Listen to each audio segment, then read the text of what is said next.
Don't you just love whistleblowers? Hey everybody, Templar74 here with another Yu-Gi-Oh video, and today's Yu-Gi-Oh video is going to be my thoughts and impressions regarding episode 20 of Yu-Gi-Oh VRAINS. I'll be honest with you guys, this episode was really one of those what the hell episodes. It was one of those episodes where it leaves you speechless and not knowing what to think. And without risk of me trampling on my own words about this week's episode, let's go ahead and start talking about this week's episode. So the episode starts off continuing Playmaker versus Aizen, their duel. Playmaker is really in a pinch thanks to his combination from Zaizen about 10 Dangle Acute Cerberus and his magic and trap cards, which pretty much prevents Playmaker from attacking with anything or using effects against his monsters. So Playmaker is really up against the wall. And he manages to get out of it by playing one card, Psynet Backdoor. And what this does is it rescues Firewall by banishing him from the field, but brings it back next turn and it's allowed to attack directly. But Playmaker is not the only one capable of a comeback, as Zaizen uses his card combination to finish off his perfect combination for 10 Dangle Acute Cerberus, where it allows him to move his tokens to wherever he wishes on the field, thus activating his trap card that deals 4,500 points of damage to Playmaker. So Playmaker is now finished at Zaizen's hands, not the other way around, until Playmaker makes the bold decision. He does his continuous link summon. He summons 3 different link monsters in a row. And when it looks like he's going to be burned out and dead at the hands of Acute Cerberus, Playmaker uses his monster's effects to bring back 10 Dangle Angel and 10 Dangle Hound Dog from Zaizen's graveyard. And that plays a role later on in the episode. But with those 2 cards out of his graveyard, Acute Cerberus's attack becomes 0, and then Playmaker finishes it off with Firewall Dragon. And Zaizen is really perplexed by this, because Playmaker could have just used his card's effect to have Firewall attack him directly. But instead of doing that, Playmaker purposely removed 10 Dangle Angel and 10 Dangle Hound Dog from his graveyard before he attacked. And it comes to the end of the episode where Playmaker is asked about this. Zaizen says, well, why did you do that? You could have just finished off this duel by taking that, or by just attacking me directly. And that's when Playmaker says, 10 Dangle Hound Dog and 10 Dangle Angel represent you and Aoi, or Blue Angel in other words. He said that you two should not be in the graveyard. You guys should walk the path of life. And, you two are meant for each other. And my revenge should not drag you into darkness. Which was really cool of Playmaker. But at the same time, you can't help but feel bad for Zaizen because he did not defend Solid Technologies' data. And actually, Playmaker tells Ignis, eat as much as you want. And Ignis is like, what did you say? So he goes ahead and he starts eating the data from Solid Technology.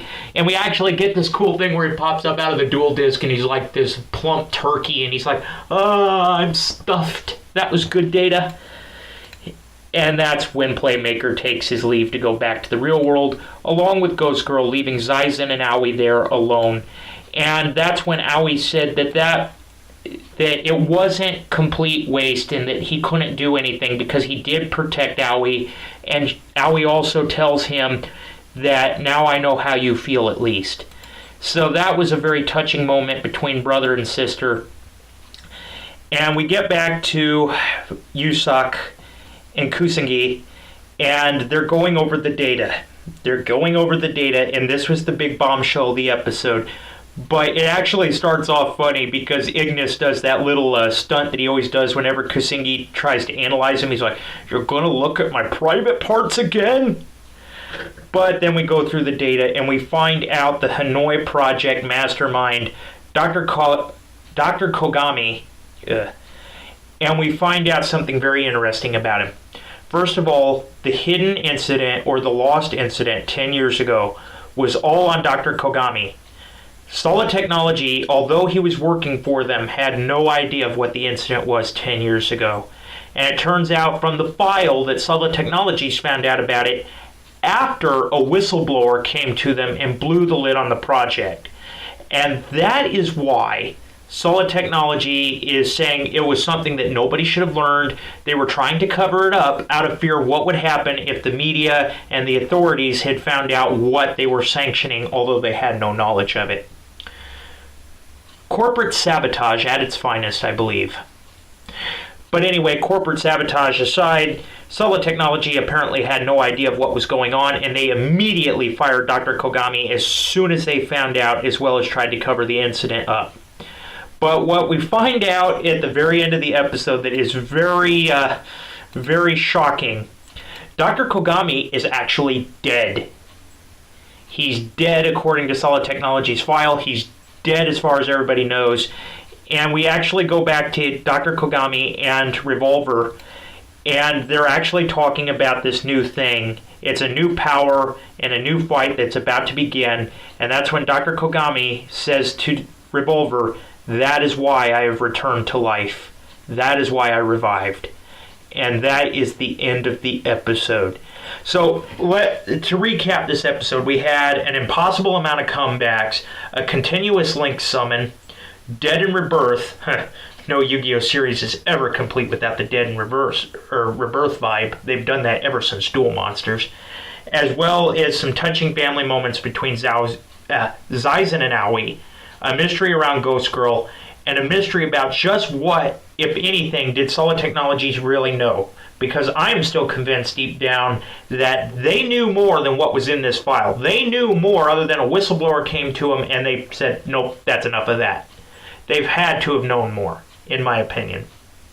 But anyway, that was pretty much this week's episode in a nutshell. It was an awesome episode of Yu-Gi-Oh VRAINS, an emotional episode of Yu-Gi-Oh VRAINS. It hit on all the right notes.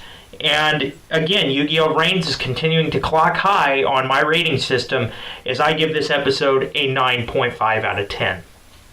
So, with that being said, in the comments section down below, let me know what you guys thought of this week's episode. Did you love it? Did you hate it? Did you think it was just kind of there? Just let me know what your guys' thoughts are in the comments section down below, because as always, I enjoy hearing from you. Alright everybody, as always, Templar74 signing off. Have a great day everybody, and I'll talk to you all next time. Goodbye everybody.